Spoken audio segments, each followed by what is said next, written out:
it's Paula with Hillbilly Orchids. Welcome back to my channel.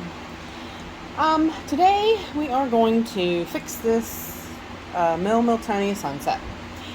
Like I said, I really hate to mess with her again because, as you've seen, she only did the one bloom for me this time, but the bloom is starting to fade. And we're getting new roots, so it is definitely time to get this out of this coconut husk fibers. Now, I've told you in previous videos, I do not understand it.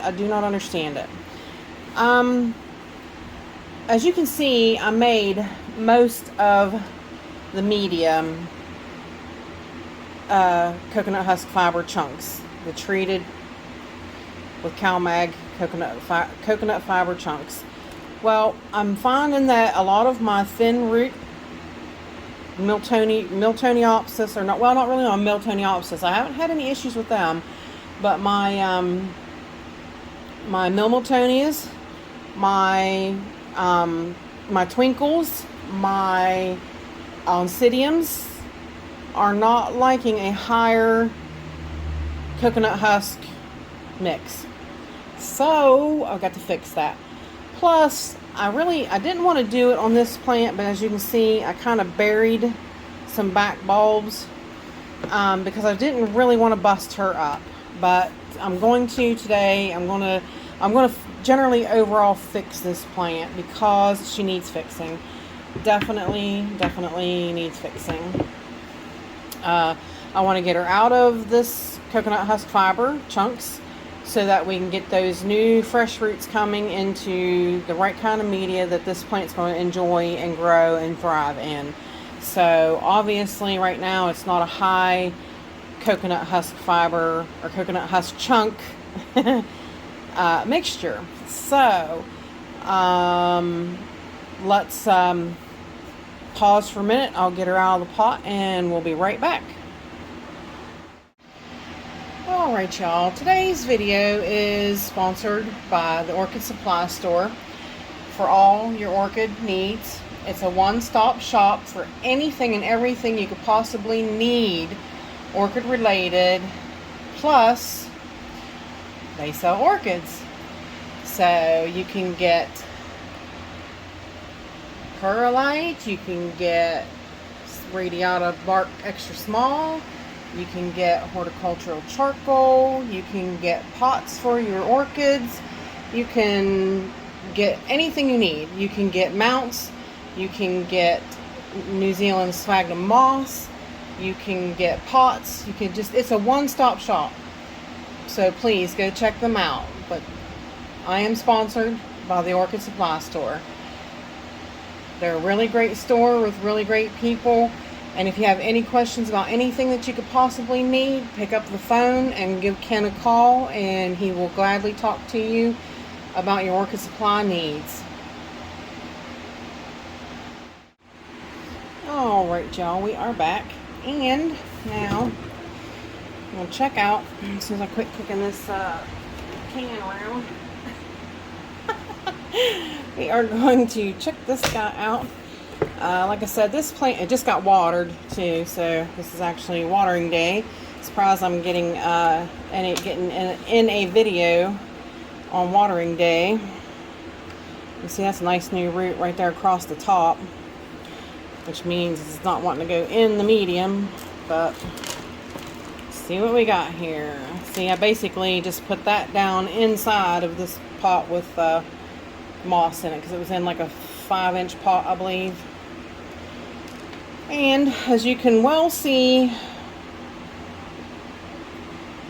it killed these roots. These roots are dead. Which is exactly what I'm finding with everything I have potted like that has fine roots, that I have potted in a higher ratio of coconut husk fibers. Not fibers, dang it, coconut husk chunks. I keep doing that. I keep doing that. I'll tell you what we're going to do. Like I said, there's a few, this one is good, and I've got new ones coming, so that is definitely a plus. And plus I have a new growth over here that will shoot out some new roots, which is getting ready to do. But let me get this cleaned up. I'm going to take this plant to the sink And I'm going to rinse it off and see what we got root wise, and I'll be back to go over with you what I'm cutting off and what I'm doing.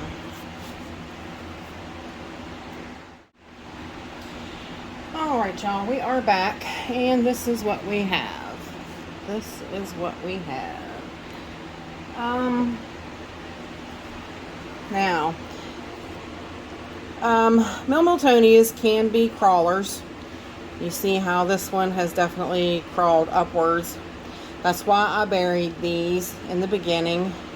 But they are kind of loose, and they do have that kind of pink look, which these guys will do that when they're kind of absorbing these bulbs. I do know, I used to think it was orange rot, but I have later on found out, because from a lot of people that have them, they say that theirs all have that pink stuff on them too.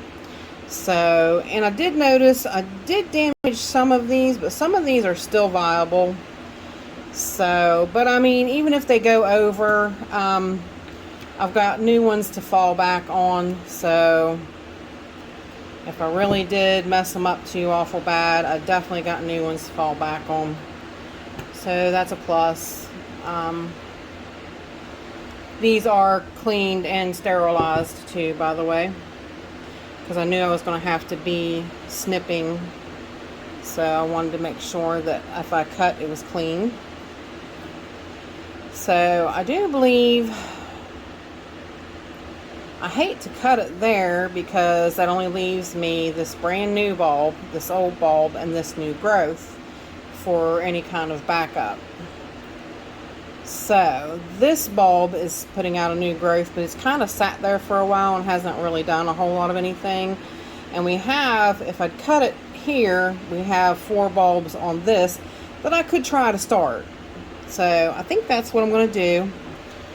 I think I'm going to snip it right there, like that. And see, Milmiltonias will have that. Milmiltonia Sunsets will have that. Sometimes you will mistake that for orange rot. If you smell it, and it don't, orange rot has a disgusting smell.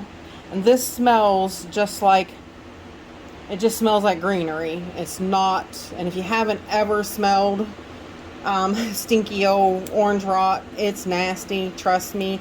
It's a scent you don't want to be smelling. So, oh, I'm gonna sneeze though. Excuse me. He's like, there's you, that's what you get for cutting me. Yep, so there, I'm gonna try to root that. I'll put that in another, I'll put it in probably some moss to see if I can't get it started, and then we'll switch it up. But that leaves this part of the plant to get going again. And it's definitely going back in a smaller pot with medium that we are using from the Orchid Supply Store.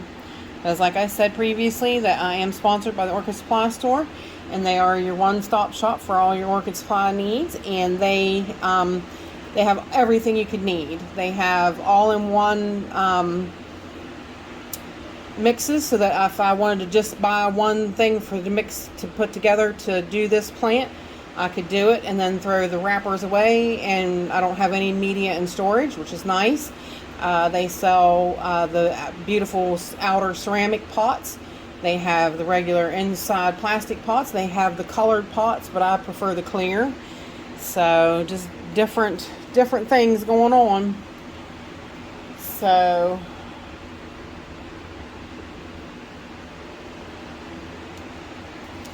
alright, let me grab a pot, and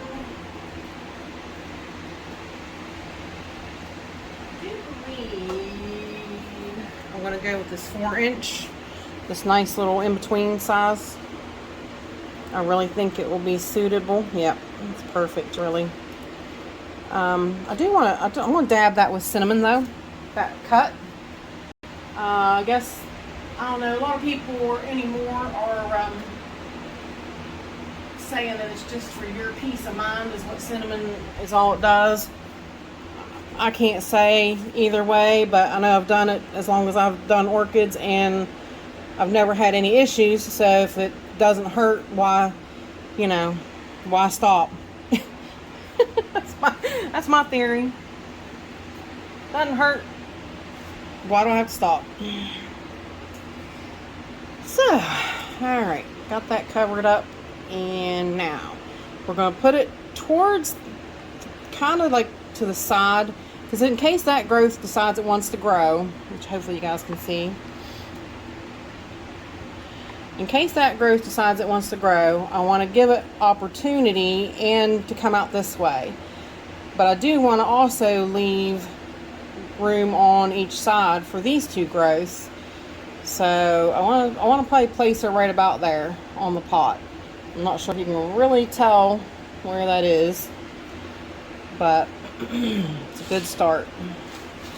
Then we'll just take this, it's Orchiata small and bark and charcoal and perlite. Couldn't think. But definitely I'm putting these guys back to like a smaller, the small bark holds moisture for a little bit longer than regular bark. So that's why I'm going to go with it for now. See how it does in this. Because like I said, you know, your finer roots want a little bit more moisture, which is why I really thought the coconut husk fibers would work well, but, and I won't say that it won't, maybe I was using it at too high of a mixture, because it was mostly husk chunks. So, you know, maybe I just did have it too much of a percentage, but maybe I needed to lessen the percentage. But you know, they grow in bark, so I just as well put it back to bark. And if I have to water it more, I have to water it more. You know, I'm not gonna complain. Trying to watch and not bury that too much, but then this little guy here's got roots. So once it comes up out better, I should be able to add some more in around there to better stabilize the plant.